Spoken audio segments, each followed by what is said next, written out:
Hello, welcome back to the Coder. Saya Theo Zebua, dan di video kali ini kita akan melanjutkan pembahasan kita mengenai HTML. Nah, topik kita kali ini yaitu melanjutkan topik kita sebelumnya ya, di mana sebelumnya kita sudah membahas mengenai table yang basic ya, atau table normal. Nah, sekarang kita akan membahas mengenai table yang lebih advance. Ya, bagaimana cara membuatnya?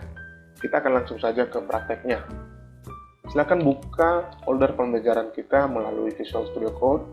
Lalu kita akan buat file baru, kita akan beri nama a_lesson.html. Lalu kita akan buat struktur dasarnya dulu. Lalu kita akan ganti title-nya menjadi table advance ya. Advance.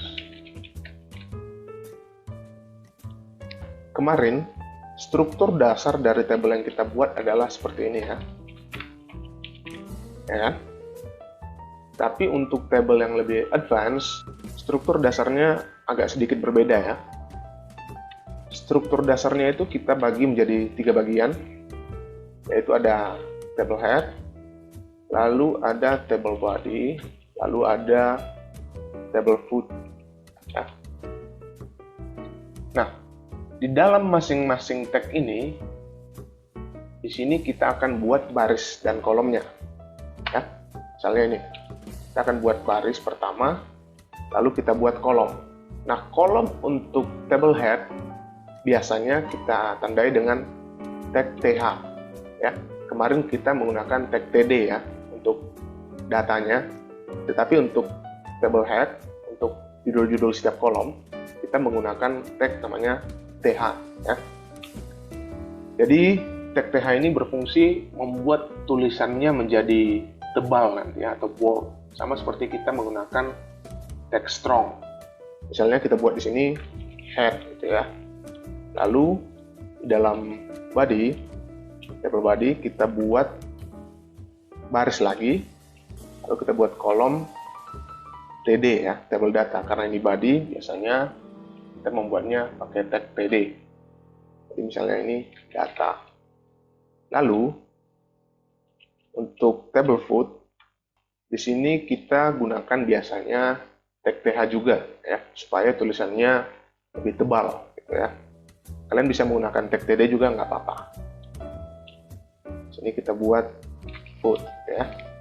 Sekarang kita save ya, kita lihat di browser. Sini sudah muncul ya. Kita buat dulu bordernya biar kelihatan garisnya. Border 1. Nah, sini sudah ada ya tabelnya. Nah, kita perbanyak dulu. Ini kita buat misalnya 5 gitu ya. Ini juga kita buat sebanyak 5. Itu juga dengan foot. Kita buat sebanyak 5. Save, kita lihat di browser, kita refresh. Nah, di sini ada 5 kolom ya. Ini adalah table head ya. Lalu di sini ada table data, lalu table foot. Ya. Nah, fungsinya adalah untuk mengelompokkan data-data yang kita punya. Ya, seperti misalnya di sini nanti bisa kita buat judul-judul dari setiap kolom. Nah, misalnya nih, kita membuat tabel laporan keuangan gitu ya. Nah, nanti di sini kita bisa buat nama-nama bulan ya, misalnya laporan per tahun gitu kan. Nama-nama bulan kita buat Januari, Februari, dan seterusnya. Lalu di bawah ini kita buat beberapa baris ya, dengan isi data keuangan ya setiap bulan. Lalu di bawahnya kita bisa buat totalnya dari setiap bulan tersebut. Nah, hebatnya lagi, ketika kita menggunakan table yang lebih advance ini, misalnya nih, kita salah menempatkan, misalnya ini tadi total ya, misalnya, kita salah menempatkan table foot-nya. Kita malah tempatkan dia di atas gitu ya, di sini, di atas table head. Nah, ini nggak akan jadi masalah, dia akan tetap ke bawah. Ya, kita akan coba ya, kita akan refresh. Nah, sudah kita refresh, dia tetap berada di bawah. Nah, jadi sudah teratur ya urutannya. di mana table head akan selalu di atas, table body akan selalu di tengah, dan table foot akan selalu berada di bawah. Ya. Nah, begitu juga kalau kita pindahkan table body ini ya. Kita pindahkan ke paling atas saja. Jadi urutannya sekarang table body, table foot, dan table head. Nah, kita akan coba, kita save ya, kita refresh. Nah, setelah kita refresh, dia akan tetap seperti ini. Jadi tidak akan ada masalah dalam pengurutan nanti. Walaupun kita nanti mungkin agak keliru dalam menulis tag-nya ya. Kalau kita bungkus menggunakan table head, table body, dan table foot, maka dia akan tetap berurutan.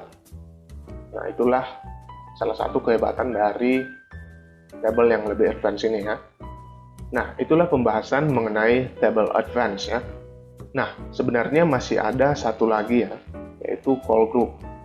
Nah, tapi di sini saya tidak akan membahas itu. Tetapi kalau kalian ingin tahu, kalian bisa mengunjungi w3schools.com. Nanti linknya akan saya taruh di deskripsi di bawah ya, supaya kalian bisa belajar. Nah, sampai di sini dulu videonya. Saya Theo Jebua, Decoder, sign out.